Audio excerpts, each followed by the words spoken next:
ओळखतात पण आपल्या देहाला संज्ञा रुद्रासूर अशी आमच्या देहाला संज्ञा. रुद्रासूर म्हणजे एक असुर धनुकुलात ज्यांचा जन्म झालाय बरोबर. आणि ते या भूलोकाच्या ठिकाणी या मृत्यूलोकी या राजप्रसादी का आणि कशासाठी. आमचा एक प्रश्न आहे. असा कोणता.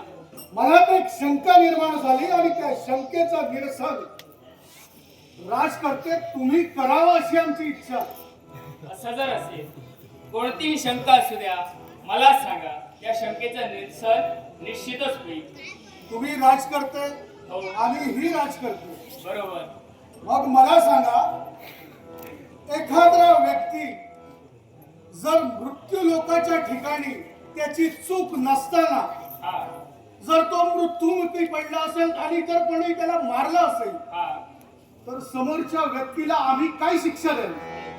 अर्थातच ज्याची काही चूक नसताना त्याला जर मारला गेला असेल तर त्याचा बदला तुम्ही नक्कीच घ्यावा.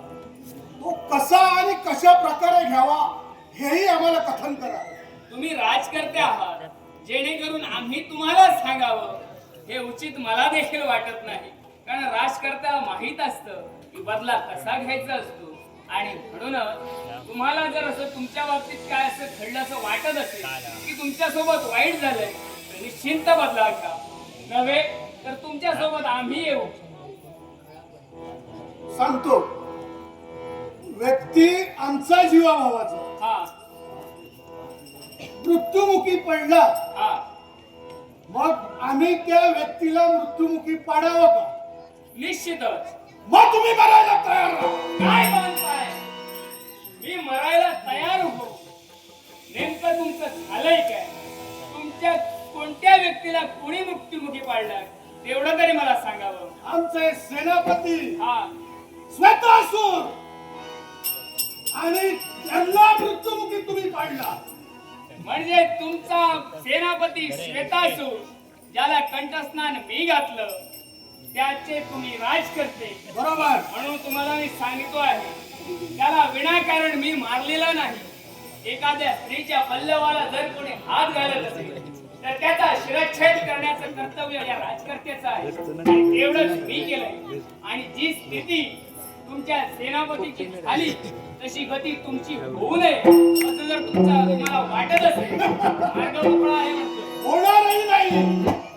आणि सेनापती हा मला भावापेक्षा कमी नव्हता आणि त्याला तुम्ही मृत्युमुखी पाडला.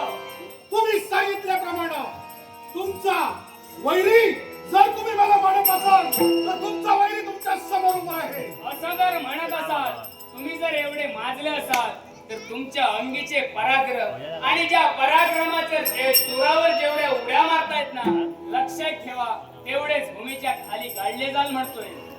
याची भीती आम्हाला नाही. असं किती गाडले याचा हिसाब नाही आमच्याकडे. असं जर असेल तुम्हाला तसा सोडणार नाही. सोडिता नाही.